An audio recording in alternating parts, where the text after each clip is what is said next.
Pernah nggak sih kamu ngerasa satu ruangan bisa terasa panas bukan karena AC rusak, tapi karena suasananya?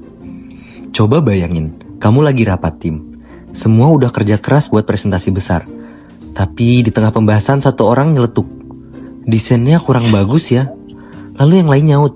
Lah, itu kan hasil kerja keras kita. Suasananya langsung berubah. Tegang, hening, semuanya saling pandang. Itu adalah momen ketika konflik muncul. Dan percaya atau enggak, hal kayak gini bukan cuma terjadi di organisasi besar. Bahkan di tugas grup kuliah kalian atau kepanitiaan, konfliknya bisa sama intensnya. Menurut Robbins dan Judge, konflik adalah bagian alam dari hubungan manusia.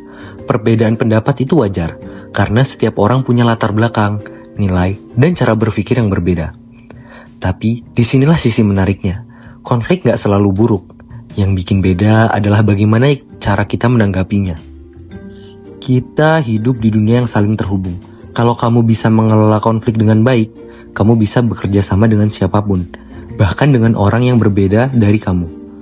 Dan kalau kamu bisa bernegosiasi dengan baik, kamu gak cuma menyelesaikan masalah, tapi juga menciptakan peluang baru. Jadi, kuncinya bukan menghindari konflik, tapi mengelolanya dengan cerdas. Dan disitulah seni negosiasi bekerja, kemampuan untuk mencapai kesepakatan tanpa harus menjatuhkan orang lain. Dalam video ini, kita bakal ngebahas perjalanan konflik mulai dari awal hingga akhir. Mulai dari apa itu konflik, gimana prosesnya terbentuk, cara bernegosiasi yang efektif, hingga gimana semua bisa dikelola biar tim tetap solid. Karena di dunia kerja, gak butuh orang yang selalu setuju, tapi orang yang bisa berdiskusi, berdebat, dan tetap menghargai perbedaan.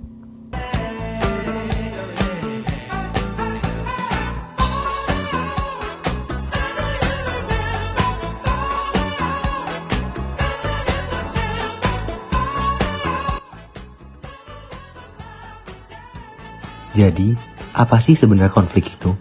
Secara sederhana, konflik adalah proses ketika satu pihak merasa dirugikan atau terhambat oleh pihak lain. Kuncinya ada pada kata merasa, karena seringkali konflik dimulai bukan dari tindakan, tapi dari persepsi. Menurut Robin dan Judge, konflik bisa dibagi menjadi dua. Yang pertama adalah konflik fungsional. Konflik ini adalah konflik yang sehat karena bisa memicu ide dan inovasi.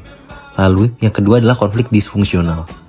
Konflik yang ini adalah destruktif, bikin kerjaan berantakan dan hubungan renggang. Ini adalah konflik yang buruk. Setelah konflik muncul, langkah selanjutnya adalah negosiasi. Negosiasi itu sebenarnya seni untuk mencari titik tengah, di mana dua pihak bisa sama-sama mendapatkan keuntungan. Intinya, negosiasi bukan soal siapa yang keras kepala, tapi siapa yang bisa lebih terbuka, mau untuk mendengarkan dan nemuin solusi bareng-bareng. Ada dua pendekatan utama. Yang pertama itu ada distributive bargaining. Itu ibaratkan rebutan kue yang udah jadi. Jadi semakin banyak kamu ambil, maka semakin sedikit buat orang lain. Sebaliknya, integrative bargaining itu kayak bikin kue baru bareng-bareng. Jadi dua pihak bisa menang dan sama-sama puas. Di dunia kerja, pendekatan integratif biasanya lebih dihargai karena hasilnya nggak cuma adil, tapi hubungan kerja juga tetap baik ke depannya. Nah, supaya hasil negosiasi jelas dan adil, ada langkah-langkahnya. Negosiasi yang baik itu bukan yang paling cepat selesai, tapi yang lewat proses terencana dan terbuka. Pertama, kita harus siapin tujuan dan batas kompromi. Lalu, tentuin aturan main biar diskusinya tetap tertib. Setelah itu, jelasin pakai fakta dan alasan yang tenang. Masuk ke proses tawar-menawar, nah biasanya nih bagian yang paling panas. Dan setelah sepakat, semua kesimpulan harus dicatat dan dijalankan konsisten. Nah, di sini menariknya, setiap orang punya gaya negosiasi yang berbeda-beda. Ada yang lembut tapi tegas, ada yang langsung ke inti masalah, ada juga yang lebih nyaman bangun hubungan dulu sebelum diskusi serius. Nah, hal ini dipengaruhi banyak hal. Yang pertama, kepribadian. Misalnya ekstrovert, biasanya mereka lebih terbuka untuk mengobrol.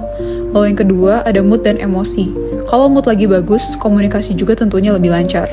Lalu yang ketiga, ada budaya. Jadi tiap negara atau latar belakang punya cara berunding mereka sendiri. Dan yang terakhir yaitu gender. Perempuan biasanya cenderung lebih kolaboratif, sementara laki-laki kadang lebih kompetitif. Nah, pada akhirnya, nggak ada gaya yang paling benar. Yang penting kedua pihak merasa didengar dan sama-sama puas dengan hasilnya.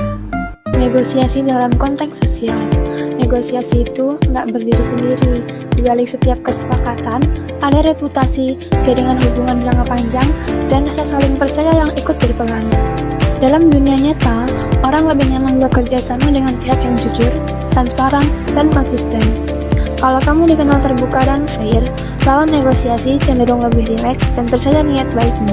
Tapi kalau kamu sering memutarbalikkan fakta atau mencari celah untuk keuntungan sepihak, sekali kamu kehilangan kepercayaan, akan sulit sekali mendapatkannya kembali. Ingat, reputasi adalah modal sosial yang gak bisa dibeli dalam semalam. Etika dalam negosiasi. Negosiasi tanpa etika ibarat main catur dengan trik yang curang. Mungkin kamu menang hari ini, tapi kamu kehilangan sesuatu yang jauh lebih penting, yaitu rasa hormat, kredibilitas, dan kesempatan kerjasama di masa depan. Etika bukan hanya soal terlihat baik, tapi tentang menjaga integritas dalam setiap langkah negosiasi. Tujuan akhir bukan cuma menang di atas kertas, tapi menciptakan hasil yang adil, berkelanjutan, dan membangun kepercayaan jangka panjang. Dalam dunia profesional, karakter kamu akan terlihat dari cara kamu menegosiasikan sesuatu saat posisi kamu kuat maupun lemah. Dalam penyelesaian konflik, kadang kita butuh pihak ketiga. Ada 3 peran penting. Yang pertama, mediator, yaitu pihak netral yang bantu komunikasi supaya dua belah pihak bisa saling ngerti dan nemuin titik temu.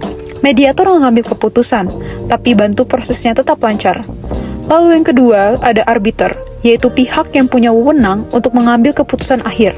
Kalau dua belah pihak nggak nemuin solusi, arbiter yang mutusin hasilnya secara objektif. Lalu yang ketiga, ada konsialator, yaitu peran yang lebih fokus untuk menenangkan suasana, menjaga hubungan, dan bikin atmosfer diskusi tetap positif, supaya konflik nggak makin panas. Dengan bantuan pihak ketiga yang tepat, konflik bisa berubah jadi proses yang lebih konstruksif, bukan sumber masalah. Untuk seorang manajer, konflik itu bukan masalah, melainkan sinyal.